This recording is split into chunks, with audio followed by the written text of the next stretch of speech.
Alright, it is 8:30.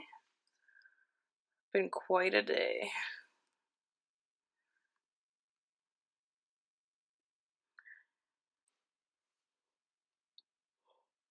I covered my eyes to yawn. But yeah, okay, so where did I go today?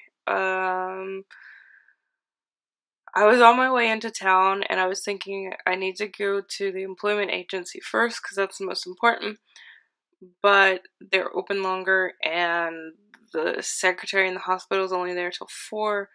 So I decided to go there first, and I was kind of worried that I wasn't gonna manage to make both happen, and I was gonna be totally out of it from walking.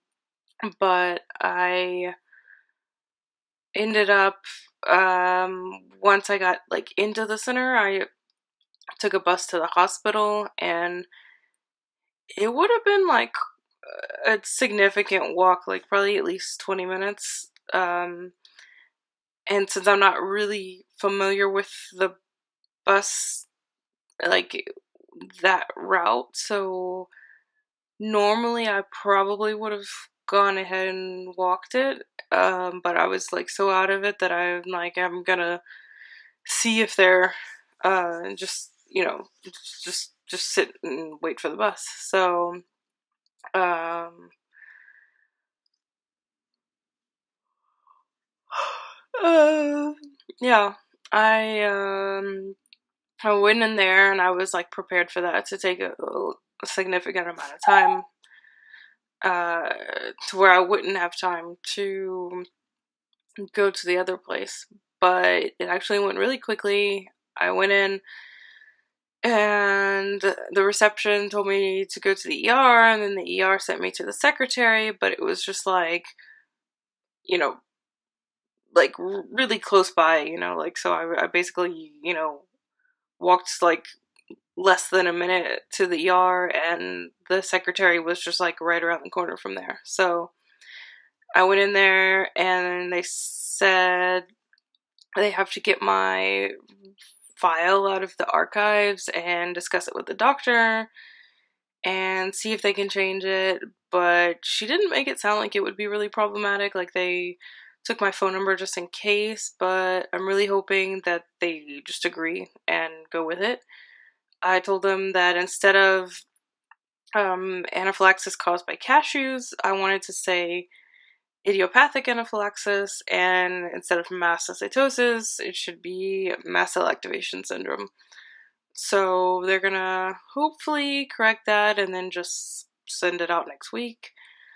I was really relieved because there was a situation with the blood clotting center I went to as part of getting the MCAS diagnosis, where I had them send the report to one address, but I wanted it to still have my official address on it, and they just put the address where they sent it on the letter, and then they're saying like they can't go in and change the address without having to retype the whole letter or something. Like, does it really make sense? But okay.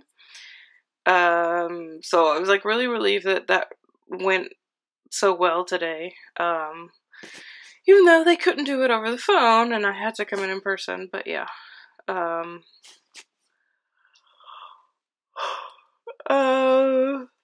then I went to the employment agency, and I basically took like the same bus back to the center where all the buses are, and from there it would have been a 10-minute walk, but again, I was like, I'm just gonna take the bus. So the bus dropped me off like right in front of the door, which was nice.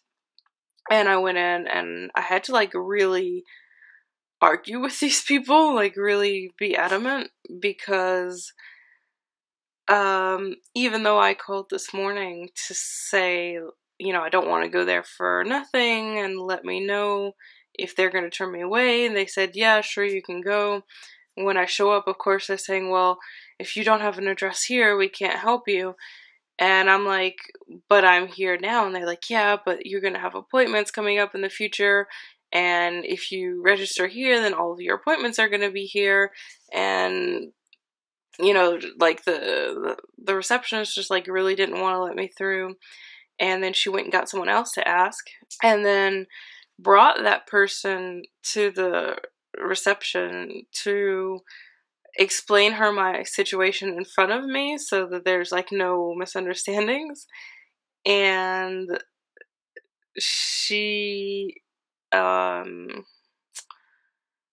she also was like really against helping me, but then they were like, okay, there's a line behind you, so just like take her and go talk at your desk so that we can like get to the rest of the people here. And so she took me, sat down, and she's just like keeps asking how much longer I'm going to be here.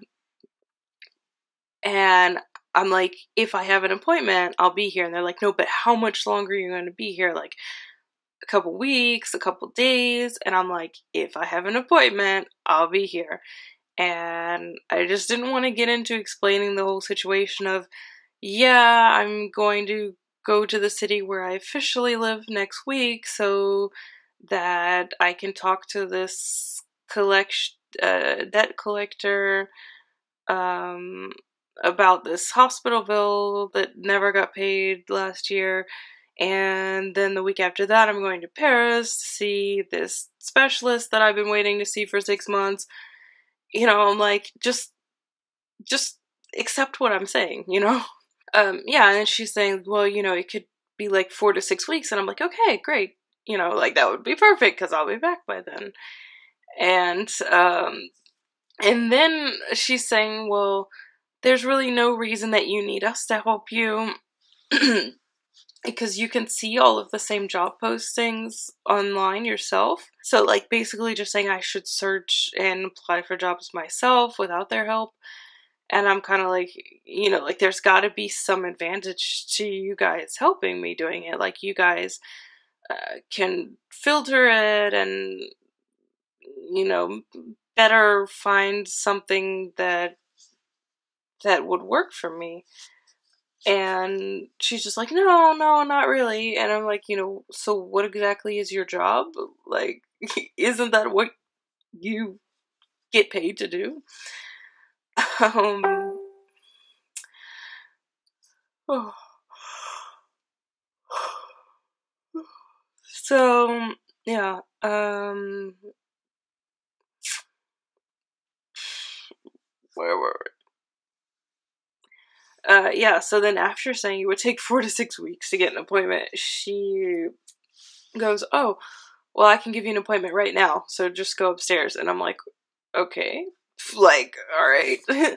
So I go upstairs and talk to this lady, and she says that they're gonna get me an appointment with a person like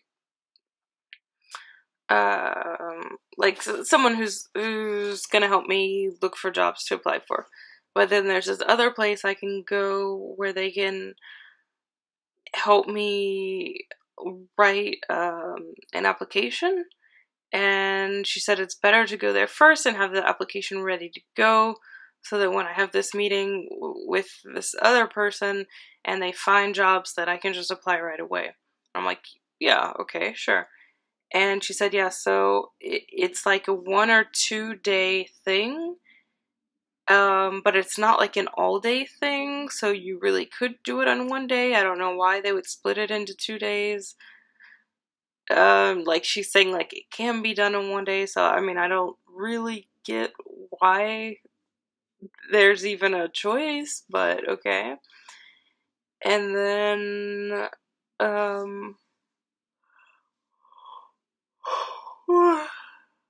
okay.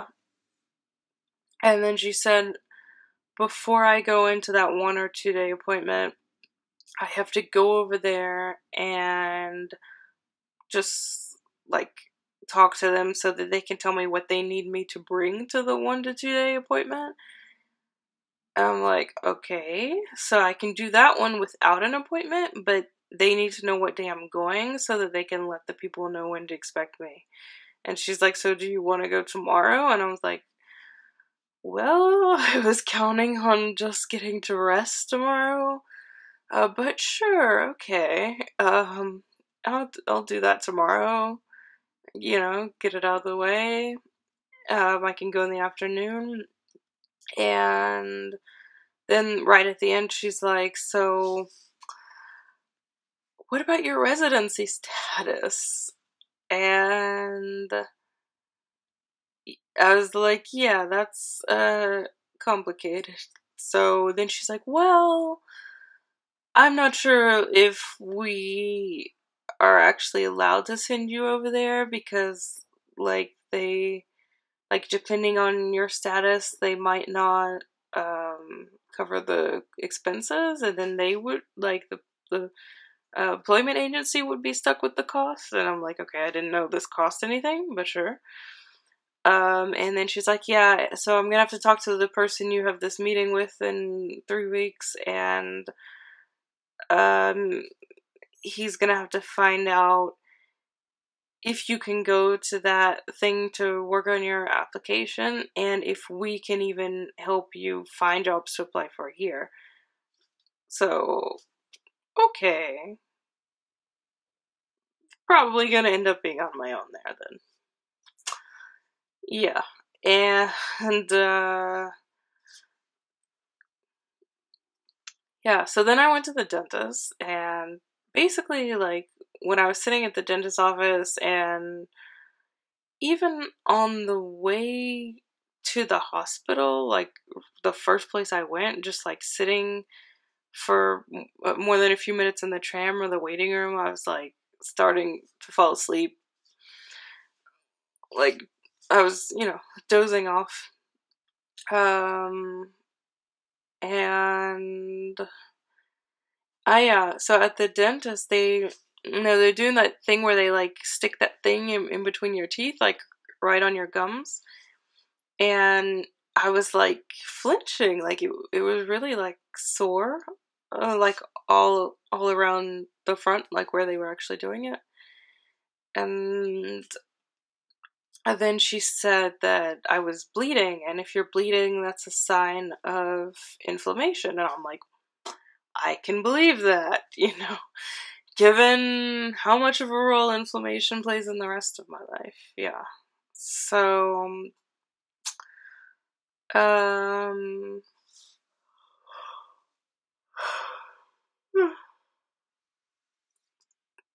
yeah.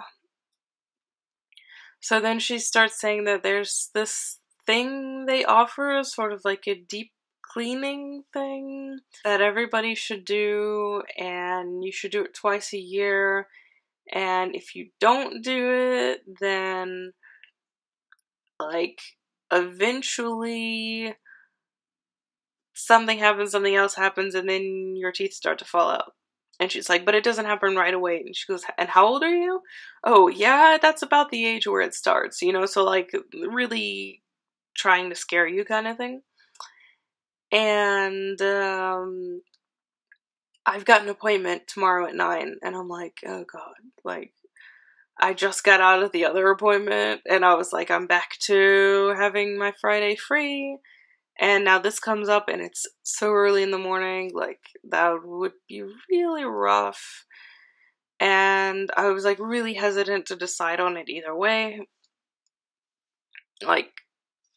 So, I went back and forth, and then, I called my friend whose car that I also use, and she worked nearby, and I was calling to see if she could pick me up, and I said they want me to come for this appointment tomorrow morning, and she's like, oh yeah, that's great, because then, we can both get up and out early, and, I can start work early at the same time. And I'm like, okay, so I go back and say yes.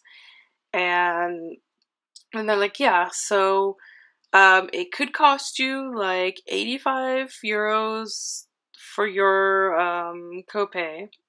And, I'm not sure how much the insurance will cover, but I just, forward the bill to them, and I don't have to pay right away. They'll send me the bill, and then I have a whole 2 weeks to pay it, and I'm like, Oh yeah, because I'll be making so much money in the next 2 weeks. So, no, I'm gonna pass. Like, could you not have led with that instead of the scare tactics?